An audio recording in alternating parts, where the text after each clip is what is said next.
মা মা তাড়াতাড়ি নিচে চলুন। কেন, কি হয়েছে? সর্বনাশ হয়ে গেছে, তাড়াতাড়ি চলুন। চলো। এইসব কি দেখছি? বৌমা চিমটি কাটো তো। আস্তে। তুই এটা কি করলি? কাউকে না জানিয়ে বিয়ে করে নিলি? মা একটু এদিকে আসো। ওকে মেনে নাও। না। আরে ও কল সেন্টারে চাকরি করে, 25,000 টাকা মাইনা পায়। দেখো মা কিছুতেই মেনে নেবে না। মেনে নেব না মানে? মন থেকে মেনে নিয়েছি। তুমি ওকে ঘরে নিয়ে যাও।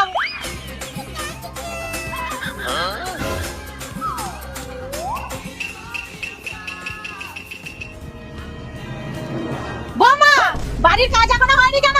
যে একজন এসেছে অমনি পুড়ে হয়ে গেছে না? এতদিন তো আমি একা একা সব কাজ করেছি। আর না, আপনার ছোট বৌমা ঘুম থেকে উঠবে, তারপরে কাজে হাত দেবো।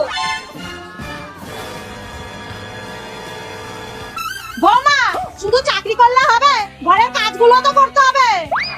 শাশুড়ি মা, এই রুটে সব লাইন এখন ব্যস্ত আছে, দয়া করে কয়েকদিন পরে চেষ্টা করুন।